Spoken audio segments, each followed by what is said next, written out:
Check, check. Can you hear me? Yeah. Cool, great. My name is Kelly Sutton. I'd like to thank Jeff and everyone behind 140 EDU for putting this on. I think it's a great, great event. I spoke here last year at 140 Conf in March in New York City, and I enjoyed that quite a bit, and so thank you for having me back. I'm a junior software developer at Blip TV downtown. I held the world's most popular garage sale known as the Cult of Less, but I'm really just here today to talk about something that I started in school called Hack College. It's one of the largest student-run blogs on the web, and I really just want to talk about my personal experiences of starting a side project in school that eventually grew to be much, much bigger than my education itself. And I think this is appropriate because the panel that we just heard, is education worth it? This sentiment is coming up over and over and over again, and I think we've heard a lot about that today and also yesterday. And my approach is solely based on my personal experience, which is just kind of a bottom-up approach that we should encourage students, and students should go out and get the world themselves and not rely necessarily on the educators or the professors to kind of hoist them up. The students really need to be pushing themselves up from the bottom. And this is all in a time when, like, the state of Washington announced that all of their public universities are getting their budgets cut by 30%. It's news when tuition doesn't increase by the expected amount, but still increases. And more people are just debating the merits of higher education these days. And I think the way to really solve this is to kind of do what I did in school. It's pretty selfish, I realize that. But it's really to make universities not so much a place where you inject knowledge into students, but more a place where you let them experiment and really just kind of treat universities as petri dishes, not so much as assembly lines. And I think that gets said a lot, but I don't see that very often. I'm not the first person to come up with this. A lot of people have been talking about this. I think Jeff Jarvis puts it pretty well in a TEDx talk that he recently did. Jeff Jarvis is the author of What Would Google Do, and he has a new book coming out. A really great guy. I would recommend checking out that talk. But he kind of just echoes the sentiment that students need to be encouraged to experiment and fail while in school, and they should not be afraid of failing while in school, because there really is no better time to fail in your life than while you're in university. And I think the best way to do this is to do everything that you do publicly. And we kind of have this phrase at Hack College, which is blogs are the best resumes. So Hack College is made up of 5 other writers right now, all current students. We're very strict about maintaining that everyone that writes for the site has to be a current student. So I just keep the lights on these days. But we have this phrase that's called blogs are the best resumes, and I really think that that is the most one of the most important things a student can do these days is to actually start a blog and post to it at least 3 times a week. It's something that I did just because I found it interesting, and I didn't even realize, I guess, the opportunities that would result from that.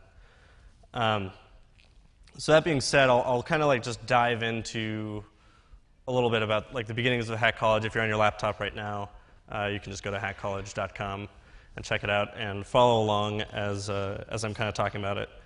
I started Hack College when I was a sophomore at Loyola Marymount University in Los Angeles back in September of 2006.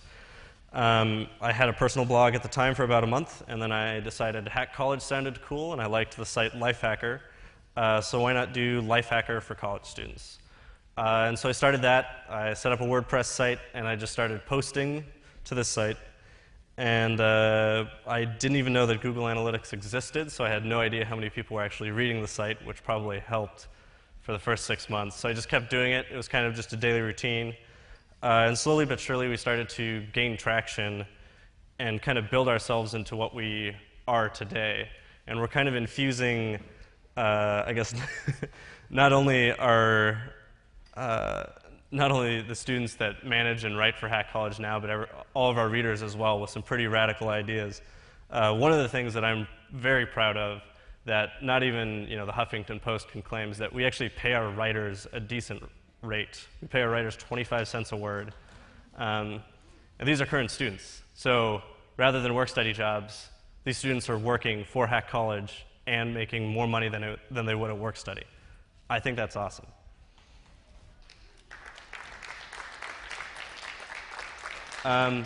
We also started producing video content that helped kind of just like get the image of the site out there as we grew. And I guess the reason why I'm talking here today at 140 EDU is because it's not like we wouldn't have been able to do what we did without the help of Twitter and Facebook. Facebook in particular, but Twitter as well, since the first thing I did with my .edu email address when I was accepted to LMU was I registered for Facebook. And then I filled out all my financial aid paperwork. Twitter and Facebook isn't the core of what we do, but it is very important in connecting us with everyone else. And it's also very important to the writers and to everyone that helps out with Hack College, because it doesn't just let us communicate as Hack College, but it also lets the writers develop personal brands of their own that they'll be able to carry with them outside of education. It would be tragic if all of the writers for Hack College just became nobodies the second that they graduated and then they couldn't write for the site.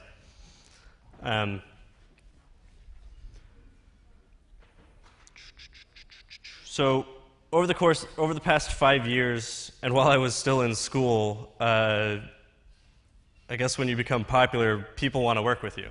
And so while I was still in school, I was brokering deals with Intel, AT&T, Microsoft, I mean, all sorts of people. I had never taken a business class before. I didn't know what a negotiation even was.